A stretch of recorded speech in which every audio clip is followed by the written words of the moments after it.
हम छोटी छोटी बातों में पति पत्नी में नफरत फैलाते हैं, भाई भाई में नफरत फैलाते हैं, परिवार में नफरत फैलाते हैं। बात तो छोटी ही होती है, कोई छोटी मोटी चीज़ के लिए हम बस अनबन कर बैठते हैं, बोलने का व्यवहार भी बंद कर देते हैं और नफरत रखते हैं, झगड़ा करते रहते हैं।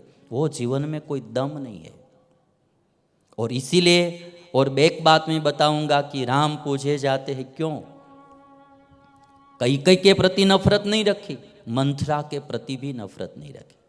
भरत और शत्रुघ्न जब मामा के घर से वापस आए, शत्रुघ्न ने जाना कि ये पूरा षड्यंत्र रचने वाली मंथरा है, तो मंथरा को थोड़ा मेथी पाक दिया। तो शत्रुघ्न थोड़ी मंथरा को मारने लगे। तो तब भरत जी ने इतना कहा कि भाई तुम इसको मारो मत। क्यों? इस बात का पता जब राम को चलेगा कि शत्रुघ्न ने मंथरा को मारा, तो वन में राम भी दुखी होंगे, इसलिए तुम मंथरा को मारो मत। वनवास देने वाली, षड्यंत्र करने वाली, धोखेबाज जो थी मंथरा, उसको कोई मारता है तो भी राम को अच्छा नहीं लगता है। ये पुरुषों की दुनिया में पूजा होती है भाई, जो क्षमाशील है। और हम हमारे परिवार के सभ्यों की छोटी मोटी गलती को माफ़ नहीं कर सकते, क्षमा नहीं कर सकते, तो भाव प्रेम कहाँ से बहा सकते हैं? जिसको भाव प्रेम बहाना है उसको थोड़ा क्षमा करना भी सीखना पड़ता है। और इसीलिए हमारा जीवन प्रेममय बने। और एक बात में साथ साथ में ये भी बता दूंगा कि एक बार कहीं से स्नेह टूट जाता है, फिर जोड़ना मुश्किल होता है। यदि जुड़ भी जाता है किंतु पहले जैसा आनंद नहीं आता है। कोई दीवार पर आप स्टिकर लगाते हैं तो एक बार लग गया तो बहुत मजबूती से वो चिपक जाता है, और एक बार आपने उसको उखेड़ दिया, उखाड़ डाला, फिर आप लगाएंगे स्टिकर को तो चिपकेगा तो सही, किंतु पहले जैसी मजबूती नहीं रहेगी। આપણે ગુજરાતીમાં કહીએ ને, હાંધા એટલા વાંધા, फिर इतनी मजबूताई नहीं रहेगी।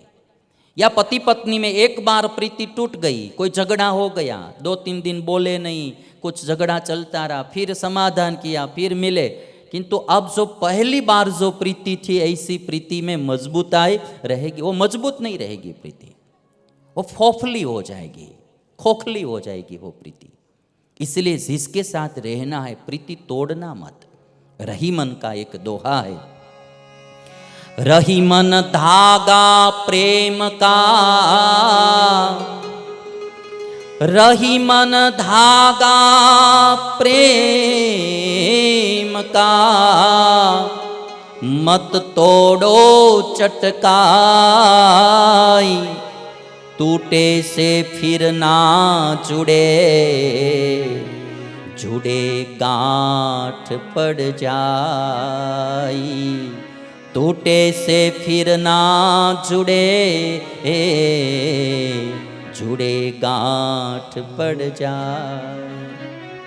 प्रेम का धागा तोड़ना मत। एक बात टूट जाएगा, फिर जोड़ेंगे, जुड़ तो जाएगा किंतु गांठ पड़ जाएगी। और इसीलिए आज से जो कुछ हुआ वो हुआ, अभी से हम जीवन में ऐसा ख्याल रखेंगे, परिवार के सभ्यों के साथ मिलजुल कर रहेंगे, भाव प्रेम से रहेंगे, थोड़ा क्षमा करते रहेंगे, थोड़ा मन बढ़ा रखेंगे, थोड़ा भूलना भी सीखेंगे। सब बातें, बुरी घटनाएं याद मत रखना, भूल जाना। कंप्यूटर होता है ना, उसमें डेटा अपलोड करने की भी सिस्टम होती है और डिलीट करने की भी सिस्टम होती है। तो हमारा माइंड जो है, हमारा दिमाग, वो भी एक कंप्यूटर है। अच्छे अच्छे डेटा अपलोड करते रहना, और कोई बुरी घटनाएं घटी है जीवन में परिवार के सभ्यों की ओर से तो उसको डिलीट भी करते रहना। जो डिलीट करना ही नहीं जानता है तो डेटा स्टोरेज होते ही जाते हैं, फिर क्या होता है, कंप्यूटर हैक हो जाता है, फिर हार्ट अटैक आ जाता है, या कहीं भी कोई न कोई हेमरेज हो जाता है।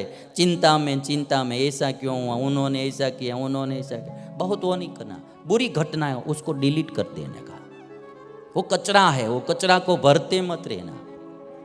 अभी आप सब जानते हैं नहीं कि काली चतुर्दशी आती है दीपावली के अगला दिन, तब हमारे गुजरात में तो ये रिवाज है कि सब घर साफ करते हैं। तो पूरे वर्ष में जो कुछ चीज़ें ऐसी होती कि अभी कोई काम की नहीं है तो वो सब चीज़ बाहर निकाल कर बाहर फेंक देते हैं और घर को साफ करते हैं। और वो जो चीज़ें काम की नहीं होती है या परेशान करती है या जो बिन ज़रूरी होती है, निकम्मा चीज़ होती है, तो उनको सबको बाहर फेंक देते हैं। गुजराती में हम कहते हैं उसको ककड़ाट काढ़्यो। हाँ, बहनों हो ने ककड़ाट काटे, तो सब बहना ऐसे ही बाहर जा रही थी, सब ककड़ाट लेकर बाहर निकल रही थी। तो एक बहन जो थी तो बहुत बड़ा मटका था, बहुत बड़ा मिट्टी का पात्र वो लेकर जा रही थी। तो किसी ने पूछा कि आप इसमें से क्या चीज़ लेकर जा रही थी? नीचे उतारा तो अंदर सांस थी।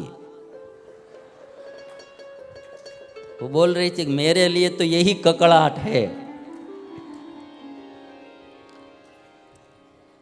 तो चतुर्दशी के दिन जो चीज़ काम की नहीं उसको बाहर फेंक देते। तो हमारे दिमाग में भी जो बुरी कोई घटना ऐसी घटी है परिवार के सभ्यों से तो उसको निकाल देना, वर्ष में एक बार सब डिलीट कर देने का, तो ही आनंद से रह सकते। सब याद ही रखेंगे हम बुरी घटनाएं, अच्छी घटना हम भूल जाते। एक प्रसंग याद आया है तो मैं बता देता हूँ। दो भाई थे, हर दिन वो नदी के तट पर घूमने के लिए जाते थे, दोनों भाई वहाँ बैठते थे।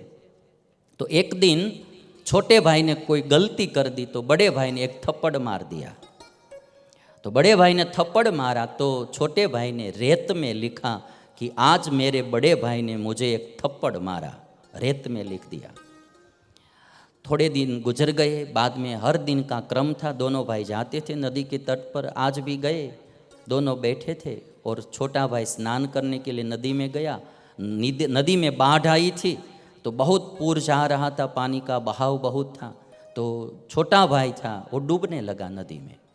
तो बड़े भाई ने तुरंत जाकर छोटे भाई की बाह हाथ पकड़कर उसको बाहर निकाला। अपनी जान को भी खतरे में डालकर बड़े भाई ने छोटे भाई को बचाया और बाहर निकाला। तो एक लोहे की किल्ली लेकर छोटे भाई ने पत्थर में लिखा कि आज मेरे बड़े भाई ने मेरी जान बचाई। तो बड़े भाई ने छोटे भाई से पूछा कि मैंने आपको थप्पड़ मारा तो आपने रेत में लिखा और मैंने आपकी जान बचाई तो पत्थर में आपने क्यों लिखा? तो छोटे भाई ने कहा कि कोई बुरी घटना होती है वो रेत में लिखनी चाहिए, जब कभी थोड़ा सा पानी आएगा तो वो बात भूल जाएंगे, मिट जाएगी, और जो अच्छी घटना होती है वो पत्थर में लिखनी चाहिए, जिंदगी भर उसको याद रह जाए। बुरी घटना होती है कोई परिवार के सभ्यों की, वो रेत में लिखना चाहिए। एक कभी थोड़ा सा पानी आएगा वो घटना मिट जाएगी, हम भूल जाएंगे, और अच्छी घटना है तो वो पत्थर में लिखना चाहिए।